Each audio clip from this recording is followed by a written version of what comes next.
To Sean Diddy Combs, looking to suppress evidence in his federal trial. Senior investigative correspondent Aaron Katersky is back with the story. Good morning again, Aaron. And to you, Michael. You'll remember federal agents from Homeland Security investigations were hardly shy when they raided Sean Combs' opulent homes in Los Angeles and Miami, guns drawn. The jailed music mogul now argues those searches and other searches of his iCloud accounts, electronic devices, and New York City hotel room following his arrest were unconstitutional. His lawyers argue evidence obtained through those searches must be suppressed. Diddy's lawyers say the government presented a grossly distorted picture of reality when applying for the search warrants, omitting certain facts and including salacious details from an unnamed producer that were never credible. Combs has pleaded not guilty to racketeering conspiracy, sex trafficking, and prostitution charges. The defense is also arguing here his ex-girlfriend, Cassie Ventura, was a willing participant in drug-fueled sex performances called freak-offs, not coerced as prosecutors. An alleged witness is preparing to testify against Diddy in his high-stakes trial this May. With only weeks remaining, the pressure is mounting. Diddy's legal team is now aggressively challenging the evidence obtained during the mansion raids, highlighting just how serious the situation has become. Sean Puffy Combs, I don't sleep to this day. I have a problem sleeping to this day. Like, yo, man, I'm here to work, man. I ain't sang in a week. I mean, I'm 13 years old, and I'm telling him, look, you're gonna put me in the studio, man. You got Biggie Smalls in there, you got Craig Mack in there. I'm not here to party with you. I don't want to go to the clubs. Matter of fact, I'm too young to even be in here. Why you got me in clubs? We would fight, we would tussle. I moved to New York City, and I lived with Sean Puffy Combs for a year. That's the crazy thing. Now, that was L.A. Reid's idea, right? We're sending you over to something called Puffy Flavor Camp. There you go. To learn Flavor Camp. Yeah, Flavor that's Camp. what it was called. And you're going to go to Puff Daddy's. He's going In the 90s, do you understand what that's like? Puffy's place was like just filled with chicks and orgying like nonstop, right? No, not really. I mean, but hey, it was curious. I got a chance to see some things. Yeah, but you were 13. What were you seeing? I went there to see the lifestyle, right? And I saw it, and it was, but I don't know if I could indulge and understand what I was even looking at. It was pretty wild. So nobody tried to, some woman didn't come along. I didn't say that. Okay. I didn't say that. What I did say is that there were very curious things taking place, and I didn't necessarily understand it. Biggie Smalls was there. Biggie Smalls was there. Lil' Kim, Craig Mack. All these people are hanging around. Yeah, man. Faith Evans. And your parents Jodeci, were Mary okay? J. Blige. They didn't know nothing about this shit. Oh. I was having a good time. You know what I mean? Does he have you doing any chores? Are you doing dishes at all? I mean, to keep you humble somewhat? Or are you just like, can you stay up till 4 a.m. with them and party? I mean, I could. I actually stayed up longer than them. And do you have money? What's going on? I mean, I had like per diem. I had like, what like a living. life. Yeah, it's pretty crazy. 14 years old. You're a dad now. Would you ever send your kid to Puffy Camp? Hell no. Usher and Diddy have known each other for over 30 years. As a teenager, Usher was sent by his mother to live with Diddy in hopes of jump-starting his music career. But now, Usher is speaking out, saying he was exposed to things he wasn't ready for and faced situations he couldn't fully understand at such a young age.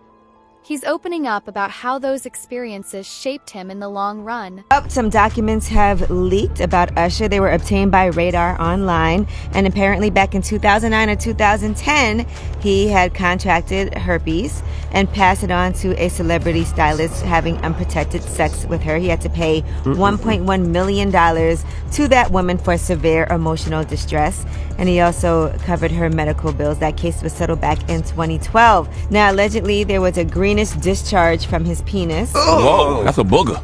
You can get penis boogers? I didn't know that. He said he went to the doctor. He was cleared of any STDs, so the woman went on and continued. Now, if I notice a greenish discharge oozing out of your penis, This ain't Nickelodeon. I don't know that I would That ain't continue. slime. What you gonna say? I know all these kids playing with slime nowadays, but no. I don't care who you are, okay? Nothing green supposed to be coming out your penis. Nah, not at all. That's not how this works. Nope. Yellow comes out my penis. Diddy and Usher's relationship has been anything but simple. In 2018, Usher opened up about the struggles he faced in the entertainment industry. That same year, he quietly settled a $1.1 million lawsuit. Since then, ongoing rumors and allegations about his personal life have continued to put pressure on his public image. We made love. Who you made love with? Diddy, Bow Wow, Busta Rhymes. You just told me you seen Busta in the airport too. That motherfucker tried to act like he didn't know you. You smashed Drake? No, I never smashed. Oh, you made love to Drake. And Cat Williams. What's his name? Bro, you smashing a lot of people. What's that name? Terrence Howard. Terrence Howard. Terrence Howard. Usher. Usher's a gusher. We want to thank you. Come here. Don't sit on the bed at night. No homo. No, just don't get close to the bed. Don't get close. But it's just like, yo, we want to thank you for hosting the thing, man. It's been a pleasure. You didn't have to do it. You did. No. I definitely didn't have to do it. I definitely didn't have to. First and foremost, I'm not getting in the bed. Shout out to him and what he did. I'm just gonna, if we can, let's just put the camera a little this way, just so we're not. I don't want my shot to even, I don't want it to come close to the bed, at all. Usher look like he fresh off a goddamn plane. Fresh off the guard stage. That's my brother right here from day one. We used to wake up and, pause, but like that's how. Back in the days when he was like 10 and I was a little bit older, his older brother, we used to fight over the frosted flakes. You know what I'm saying? Before pause was invented. You know what I'm saying? But it's my brother for real. We used to actually wrestle off of the frosted flakes because he used to always get them early. A disturbing photo from one of Diddy's notorious parties has resurfaced, capturing Usher in a chaotic and unsettling scene. The image has sparked fresh concerns about how that wild lifestyle may have impacted his well-being. Usher has previously opened up about the emotional toll of being thrust into such an intense environment at a young age. His name's Scooter Braun. Flown out to Atlanta just to meet with him and meet different producers and different people. I was actually going to meet Jermaine Dupri at his studio. And who rolls up? Usher in his Range Rover. Yeah, rolls up, and I was like, "Is that who I think it is?" And Scooter was like, "Yeah." And so I ran up to him and I was like, Usher, I love your songs. You want me to sing you one?" And he was like, "Let's just go inside, little buddy. It's cold out." So the politest possible way he could say no, he did. And I was like, wow, he just turned me down. And I was a little disappointed. He had to go into a studio session, so I was like, whatever. And a week later, he actually watched my videos with my manager and was like, oh my gosh, why didn't I let him sing? So flew me back to Atlanta where I got to meet him again, and he wanted to sign me. But there was something else. Justin Timberlake, right? Yes, Justin Timberlake also wanted to sign me. It was like kind of like, what happened was Justin Timberlake and Usher both went into a ring and boxed it out. And the outcome was Usher. I think it was a TKO. I ain't gonna stop you like that, but this is only a tease. Ladies and gentlemen, introducing to you Island Def Jam recording artist Justin Bieber. It's getting ready to go down. Just so you know, we're in the studio right now working on it. Get ready because it's gonna be big. Ain't that right, Justin? That's right. That's right. So look out. We come. Usher's journey to fame took off after partnering with Diddy, but that rise came with a price. He faced tough sacrifices, often sidelining his own needs for the sake of others. Behind the scenes, strategic business moves were made, some of which helped launch the careers of other rising stars. Do you know Raymond Usher IV? No. Do you know an individual, an entertainer by the name of Usher? Yeah, Usher. That sounds familiar.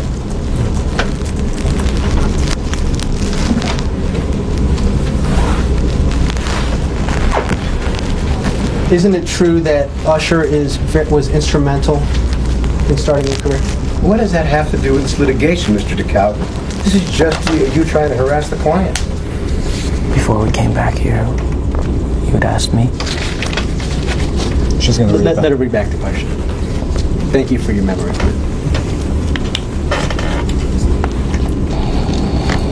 Is it true that Usher was very instrumental in starting your career? That was the last question.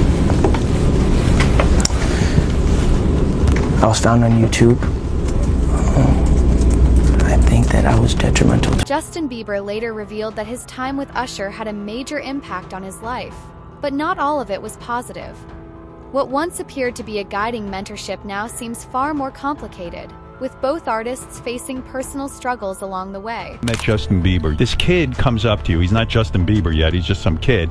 And he says, I want to sing for you. It was at the studio of Jermaine Dupri's. I said, you know, why don't you set up a meeting between me and your manager? I'd love to meet with you and do this in a formal setting. I'm late for an appointment with Jermaine Dupri. Right. And I don't want to keep him waiting. Let's just do this the right way. And then you have him come to audition for you, right? Actually, there were a few people. My wife at the time. Right. It also was Perry Reed, L.A. Reid's first wife. So you were all sitting in a room somewhere? We were in a room. Yeah. And I showed her the video. And Perry says, are you crazy? You better get down there and meet this kid right now. He's amazing. When all these pics come out and all this stuff with Bieber's big penis, are you the mastermind behind that? Say, listen, show off your big penis when people will come to those concerts.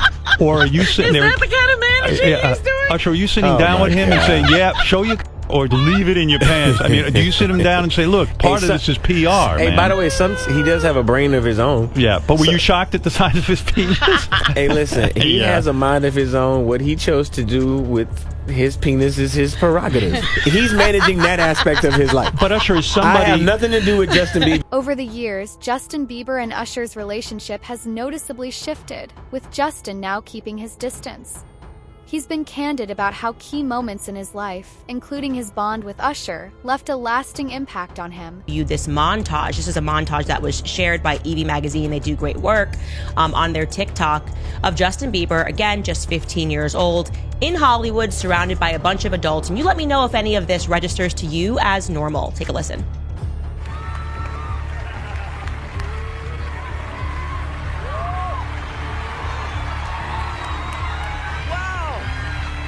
I feel violated right now. Wow. Lean into me again. You smell amazing. How old are you? Thank you. How old are you? I'm 16. I'll be 17 in like 2 weeks. I don't ever remember smelling that good at 16. Like that was bad. Yeah. Wow, look at your eyes. Yeah, look at what a beautiful face. All right. Usher and Justin's relationship has raised eyebrows, particularly regarding the support Usher offered during pivotal moments in Justin's life. Many are now questioning why Justin has remained silent about certain events from his early career, especially those linked to personal struggles and behind-the-scenes pressures. Get to Bieber for a minute, and his management was backing him off. But it wasn't until Usher took over management and had guardianship and gave temporary guardianship to the diddler for 48 hours. Think about that. He had already been to the hospital. That situation that Gene was talking about. And you still took Bieber there. But you got custody of him first. Diddy had already tried. They wouldn't let him. Actually, someone made reference to the fact that Diddy trying to get at Bieber the way he was trying to get at Bieber was looking a little predatory. And then Usher came in and discovered it and managed him and got custody of him and promised to look after him. And then he sent him to the diddler. Does that sound like a good guy?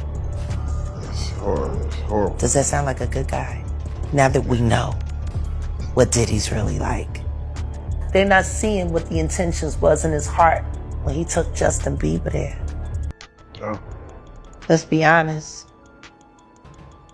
He took Justin Bieber there. Justin Bieber has clearly distanced himself from both Usher and Diddy, even rejecting high-profile opportunities, like performing with them at the 2023 Super Bowl.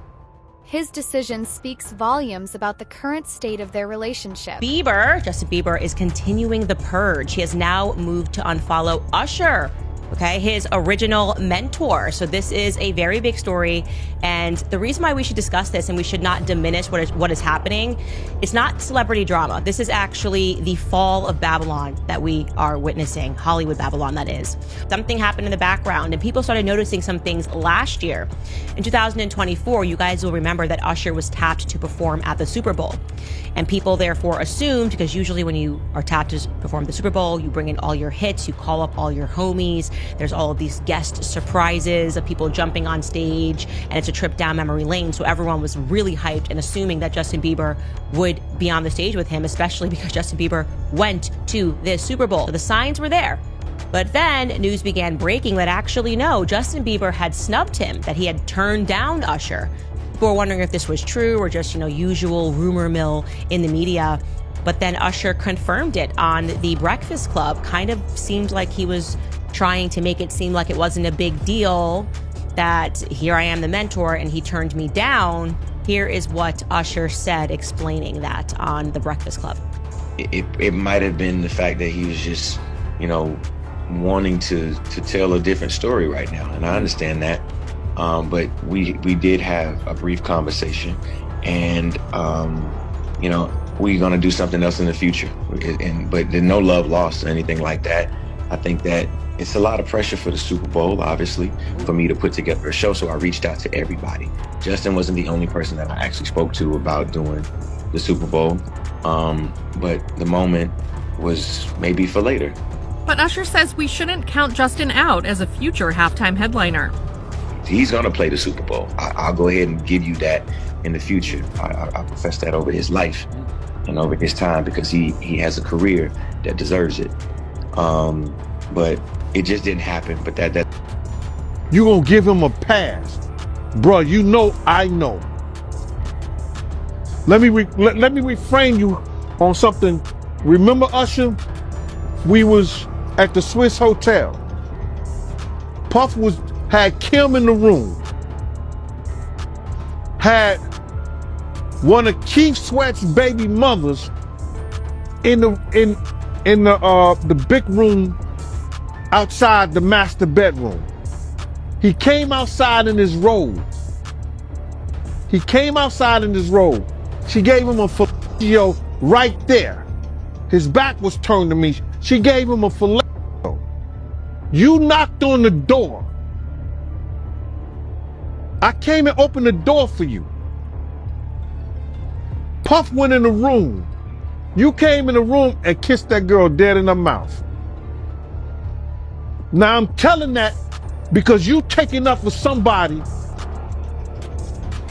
that you know and a lot of more people know didn't do you right when you was at Diddy camp.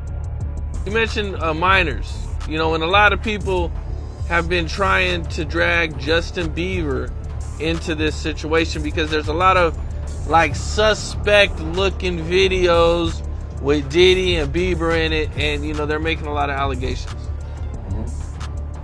Same way they made allegations about Usher when Usher was younger. I mean, do you think that there's any credibility to these allegations? When there's smoke, there's fire.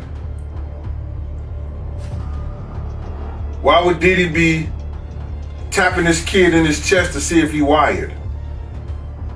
And asking him, are you wired?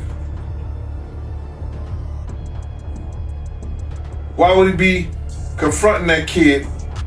Why would Justin Bieber make a song about, what is it? I got smashed at a Diddy party or something like that? Why? There's reasons behind all this. So where there's smoke, there's fire, Cam.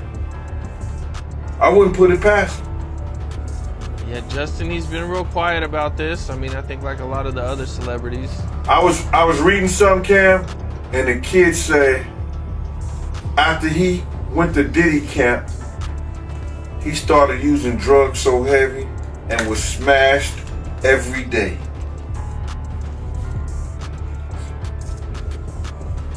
What would cause a kid who wanted to be an artist in the music business all of a sudden to start getting high and drinking and drugging,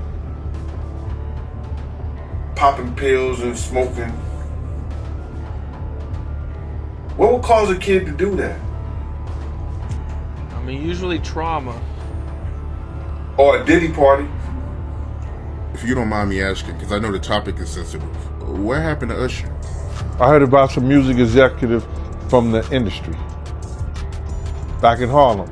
You know, I heard it from some music executives back in Harlem. And I'm not gonna speak on their name. They doing programs and everything like that, and they may be doing something, they may speak on it themselves. But I heard it from some music executives. Where did you hear it? Bro, you know how people be talking, and we was around some people, something like that, and then some people might say, yo, I don't F with that dude. And at the time, I didn't even know who the F Usher was. You know what I'm saying? It was one of those type of situations. And when people say, yo, man, I don't F with them niggas, man, I'm getting out that industry and everything like that. You know, Puff sent this little kid to the hospital. How he sent her to the hospital?